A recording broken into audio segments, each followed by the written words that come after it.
নমস্কাৰ ADRE 3.0 Assam police grade 3 grade 4 লগতে forest বা কম্পিটিটিভ এক্সামৰ কাৰণে যে প্ৰিপাৰেশ্যন কৰি আছে তেন্তে এই ভিডিঅ'টো আপোনালোকৰ কাৰণে হেল্পফুল হ'ব। ইয়াত মষ্ট কমন জিকে MCQs লৈ আহিছোঁ, এইটো চিৰিজ আপোনালোকৰ কাৰণে লৈ যাম। চ' ভিডিঅ'বোৰ ভাল পালে লাইক কৰিব, শ্বেয়াৰ কৰিব, চেনেলটো নতুনকৈ ভিজিট কৰিলে ছাবস্ক্ৰাইব কৰিব নাপাহৰিব। আৰু আমি প্ৰথম এতিয়া প্ৰিলিমিনাৰীৰ পৰা যাম, যিখিনি গ্ৰেড 4 বা গ্ৰেড 3 হেল্পফুল কৰিব। আৰু এতিয়া যদি আমি প্ৰথম চাবলৈ যাওঁ তেন্তে এই যি চিৰিজটোত মই অকল জিকে বুলিয়ে নহয়, Assam history, Assam polity, maths, science সকলোবিলাক লৈ আনিম। এতিয়া প্ৰথম যদি চাওঁ, what is the cultural capital city of Assam? অসমৰ সাংস্কৃতিক ৰাজধানী কি হয়? ইয়াত মই ইংলিছ আছামিজ দুয়োটাই ৰাখিছোঁ সকলোৰে সুবিধা হোৱাকৈ। ইয়াত যদি চাওঁ অপশ্যন যি চাৰিটা দিয়া আছে, গুৱাহাটী, দিছপুৰ, যোৰহাট আৰু তেজপুৰ। আৰু ইয়াত যদি আমি চাবলৈ যাওঁ তেন্তে ইয়াৰ যিটো কাৰেক্ট এনচাৰ সেইটো হ'ব যোৰহাট। এতিয়া মেইন কথা হ'ল ইয়াত কি হয়, প্ৰথম অসমৰ ৰাজধানী কি হয়? দিছপুৰ, আমি সকলোৱে জানো। কালচাৰেল কেপিটেল বুলি ক'লে যোৰহাট হয়। আৰু ছেকেণ্ড চিটি বা ছেকেণ্ড কেপিটেল যদি এইটো কুৱেশ্যন আহিব পাৰে, ছেকেণ্ড কেপিটেল হ'লে বৰ্তমান কোনখন হয়? ডিব্ৰুগড় হয়। চ' এইখিনি মনত ৰাখিব। বা মানচেষ্টাৰ কি হয় সেইটো আপোনালোকক সুধিব পাৰে। যিদৰে শুৱালকুছিক মানচেষ্টাৰ বুলি কোৱা হয়, Manchester city of Assam. Next আহিলে, which river is known as the life line of Assam? অসমৰ জীৱন ৰেখা বুলি কোনখন নদীক কোৱা হয়? বৰাক, সোৱণশিৰি, ব্ৰহ্মপুত্ৰ নে ধনশিৰি? আৰু ইয়াৰ যদি চাওঁ তেন্তে কাৰেক্ট এনচাৰ সেইটো হৈছে অপশ্যন চি, ব্ৰহ্মপুত্ৰ ইয়াৰ কাৰেক্ট এনচাৰ। নেক্সট আহিলে, Assam is famous for which type of tea? Assam কোন ধৰণৰ চাহৰ বাবে বিখ্যাত হয়? সেউজীয়া চাহ, অসম চাহ, হাৰ্বেল চাহ নে বগা চাহ? ইয়াত চব বহুতকেইটা অপশ্যন আহিব পাৰে, কিন্তু অসমটো সদায় অসম চাহৰ কাৰণে ফেমাছ হয়। কনফিউজিং কৰিবলৈ আপোনালোক এনেধৰণৰ কুৱেশ্যন আহি যাব পাৰে। চ' এইটো কথা মনত ৰাখিব। নেক্সট কুৱেশ্যনটো আহিলে, Kaziranga national park is famous for which animal? Tiger, elephant, one horn rhino আৰু ডিয়েৰ। বাঘ, হাতী, এশিঙীয়া গঁড়, হৰিণ। ইয়াৰ যিটো কাৰেক্ট এনচাৰ হ'ব সেইটো হৈছে এশিঙীয়া গঁড়। কিন্তু আপোনালোকক এনেকুৱা ধৰণৰ কুৱেশ্যন নাহি বেলেগ কুৱেশ্যনো আহিব পাৰে। ধৰি লওক ডিব্ৰু-চৈখোৱা ৰাষ্ট্ৰীয় উদ্যান কিহৰ কাৰণে বিখ্যাত? তেনেকুৱা ধৰণৰ কুৱেশ্যন আহি যাব পাৰে, বেলেগ বেলেগ ধৰণৰ কুৱেশ্যন। চ' আপোনালোকে যিখিনি নেশ্যনেল পাৰ্ক হয় তাৰ কুৱেশ্যনখিনি পৰাপক্ষত চাবলৈ চেষ্টা কৰিব। নেক্সট কুৱেশ্যনটো হৈছে, which is the largest city of Assam? Dibrugarh, Silchar, Guwahati নে নগাঁও? ইয়াত ডাঙৰ চিটিৰ কথা সুধিছে। ইয়াত যদি ডাঙৰ চিটিকেইটাত চাবলৈ যাওঁ তেন্তে গুৱাহাটীখন হৈছে ডাঙৰ হয়। কিন্তু এৰিয়া হিচাপত আপোনালোকক সুধিব পাৰে, মাটিকালি হিচাপত কি ডাঙৰ হয়? মাটিকালিৰ হিচাপত যদি চাওঁ তেন্তে আমি নগাঁওখন ধৰি লওক ডাঙৰ হয় অপশ্যনকেইটা থকাৰ ভিতৰত।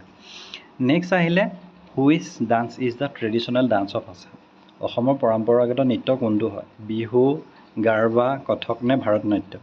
চ' আমি জানো যে অসমৰ কি হয়? বিহু হয়।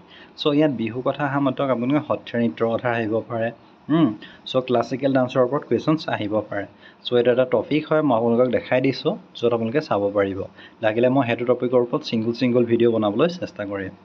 নেক্সট আহিলে, which is the state animal of Assam? অসমৰ ষ্টেট এনিমেল কি হয়? ৰাজ্যিক জন্তু কি হয়? চ' ওৱান হৰ্ণ ৰাইনো অসমৰ ৰাজ্যিক জন্তু হয়, সেইটো কথা আমি জানো। চ' একচুৱেলি ইয়াত অসমৰ ৰাজ্যিক জন্তু কথা অহাৰ লগে লগে ৰাজ্যিক পক্ষী কি হয় সেইটো আহিব পাৰে। চ' আপোনালোকে এইখিনি মনত ৰাখিব। নেক্সট আহিলে, what is the state bird of Assam? এইটো অলৰেডি মই আপোনালোকক ক'লোৱে। অসমৰ ৰাজ্যিক পক্ষী কি হয়? দেওহাঁহ হয়। হোৱাইট উইণ্ড উড ডাক হৈছে অসমৰ ৰাজ্যিক পক্ষী। নেক্সট কুৱেশ্যনটো আহিলে, which festival is known as the national festival of Assam? অসমৰ যি জাতীয় উৎসৱ বুলি কোনটোক কোৱা হয়? দুৰ্গা পূজা, বিহু, দীপাৱলী নে হোলী? আৰু ইয়াৰ যিটো কাৰেক্ট এনচাৰ সেইটো হৈছে option B, Bihu. Next question আহিলে, how many district are there in Assam 2026? 2026 অসমত মুঠ জিলা কিমান হয় সুধিছে? 31খন, 33খন, 35খন নে 38খন? আৰু ইয়াৰ যদি আমি চাবলৈ যাওঁ তেন্তে অপশ্যন যিটো চি, 35খন হৈছে ইয়াৰ কাৰেক্ট এনচাৰ। নেক্সট আহিলে, who is known as the bird of Brahmaputra? Brahmaputra bird বুলি কাক কোৱা হয়? লক্ষ্মীনাথ বেজবৰুৱা, জ্যোতিপ্ৰসাদ আগৰৱালা, ভূপেন হাজৰিকা নে বিষ্ণু ৰাভা? চ' ইয়াত যদি চাওঁ তেন্তে ভূপেন হাজৰিকাক বাৰ্ড অফ ব্ৰহ্মপুত্ৰ বুলি কোৱা হয়। চ' লক্ষ্মীনাথ বেজবৰুৱাক কি বুলি কোৱা হয়? সাহিত্যৰথী লক্ষ্মীনাথ বেজবৰুৱা বুলি কোৱা হয়। জ্যোতিপ্ৰসাদ আগৰৱালাক ৰূপকোঁৱৰ বুলি কোৱা হয়। বিষ্ণু ৰাভা উপলক্ষে ৰাভা দিৱস পালন কৰা হয়। চ' ৰাভা দিৱস কোনটো দিনত পালন কৰা হয়? তেনেকুৱা ধৰণৰ কুৱেশ্যনবিলাকো চান্স অহা থাকে, যিখিনি ইম্পৰ্টেঞ্চ দিয়ে। শিৱসাগৰ কোন ৰাজ্যৰ ৰাজধানী আছিল? এইটো একচুৱেলি হিষ্ট্ৰী ৰিলেটেড কুৱেশ্যন হয়। কোচসকলৰ আছিলে নে আহোমসকলৰ, কছাৰীসকলৰ নে চুতীয়াসকলৰ?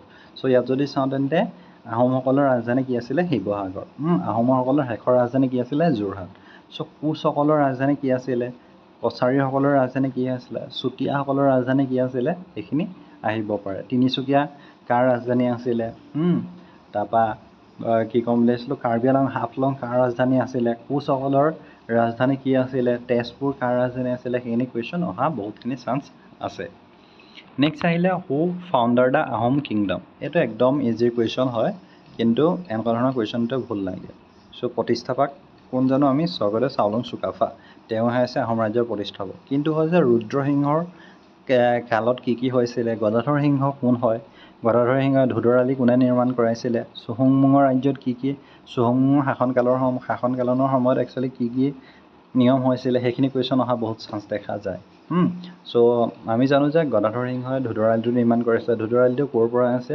গোলাঘাটৰ পৰা ডিব্ৰুগড়লৈকে যিটো আছে তাৰপৰা ৰুদ্ৰসিংহই কি নিৰ্মাণ কৰাইছিলে চুহুংমুঙৰ দিনত কি হৈছিলে পাইক প্ৰথা কাৰ দিনত হৈছিলে তেনেকুৱা ধৰণৰ কুৱেশ্যনখিনি ইম্পৰ্টেণ্ট হয় সেইখিনি চাবলৈ নাপাহৰিব নেক্সট কুৱেশ্যন আহিলে in which year did Sukaphaa enter Assam Sukaphaa কেতিয়া অসমত প্ৰৱেশ কৰিছিলে অপশ্যনকেইটা হয় তাৰ পৰা আমি গম পাওঁ যে 1228 ইয়াৰ কাৰেক্ট এনচাৰ কিন্তু চুকাফা ক'ৰ পৰা আহিছিলে পাটকাই পৰ্বত পাৰ হৈ আহিছিলে প্ৰথম তেওঁ ক'ত অস্থায়ী ৰাজধানী পাতিছিলে টিপামত তাৰপিছত তেওঁ ক'ত স্বৰগোৱাত আহিলে বা চৰাইদেউলৈ কেতিয়া আহিলে চুকাফাই কিমান বছৰ ৰাজত্ব কৰিছিলে সেইখিনিও ইম্পৰ্টেণ্ট হয় সেইখিনি এটা টপিক হয় চ' আপোনালোকক মই এটা হিণ্ট দিছোঁ ফাৰ্ষ্ট MCQটোত বা ফাৰ্ষ্ট ভিডিঅ'টোত যাৰ পৰা আপোনালোকৰ এইখিনি পঢ়াৰ আইডিয়া অলপ আহি যাব নেক্সট কুৱেশ্যন আহিলে which is the state flower of Assam অসমৰ ৰাজ্যিক ফুল কোনটো হয় পদুম কপৌ গোলাপ নে সূৰ্যমুখী আৰু ইয়াৰ যিটো কাৰেক্ট এনচাৰ সেইটো হৈছে কপৌ ফুল ফক্সটেল অৰ্কিড হৈছে অসমৰ কি ক'ম ষ্টেট ফ্লাৱাৰ হয় এতিয়া মেইন কথা হ'ল আপোনালোকে কি এক্সামৰ কাৰণে প্ৰিপেৰেশ্যন কৰি আছে মই নিজে APSC এক্সাম দিছোঁ বা Assam police SI exam crack কৰিছোঁ আছাম পুলিচ APR ক্ৰেক কৰিছোঁ বা বৰ্তমান কৰ্মৰত আছোঁ চ' আপোনালোকে যদি কিছুমান ফ'ল' কৰিব বিচাৰে তেন্তে আমাৰ চেনেলটো ফ'ল' কৰি লওক মই যিখিনি টিপছ বা কেনেকৈ পঢ়িছিলোঁ সকলোবিলাক আপোনালোকৰ আগত দিবলৈ চেষ্টা কৰিম নেক্সট আহিলে which city is known as the tea city of Assam so' চাহ নগৰী বুলি কোনখনক কোৱা হয় যোৰহাট ডিব্ৰুগড় তেজপুৰ নে নগাঁও আৰু ইয়াৰ যিটো কাৰেক্ট এনচাৰ হৈছে অপশ্যন বি ডিব্ৰুগড়ক টি চিটি বুলি জনা যায় the Assam accord was sign in which ইয়াৰ অসম চুক্তি কিমান চনত স্বাক্ষৰিত হৈছিল 1979 1983 1985 নে 1990 আৰু ইয়াৰ কাৰেক্ট এনচাৰ হৈছে 1985ত অসম চুক্তি স্বাক্ষৰিত হৈছিলে নেক্সট আহিলে which is the highest peak in Assam Nilachal Karbi Anglong peak Tumjang peak Singhason হয় একচুৱেলি তুমজং পিকৰ কথা কুৱেশ্যনটোত বৰ্তমান সময়ত বহুতে গৈ মেলি আছে বা ট্ৰেণ্ডিঙত আছে চ' তেনেকুৱা কুৱেশ্যন চাব যে তুমজং পিক কোনখন ডিষ্ট্ৰিক্টত আছে তেনেকুৱা ধৰণৰ কুৱেশ্যনছখিনি অহা বহুত চান্স আছে অসমৰ যদি চাওঁ সৰ্বোচ্চ কোনটো হয় অপশ্যন যি চাৰিটা দিয়া আছে তাৰ ভিতৰত সিংহাসনটোৱে একচুৱেলি ইয়াৰ কাৰেক্ট এনচাৰ চ' এই পাৰ্টটোত এইকেইটা কুৱেশ্যনে আছিলে চ' আপোনালোকৰ কাৰণে অতি সোনকালে আৰু পাৰ্ট ডেইলি বেচিছত পাৰ্ট লৈ আনিবলৈ চেষ্টা কৰিম চ' চেনেলটো ছাবস্ক্ৰাইব কৰিব নাপাহৰিব ধন্যবাদ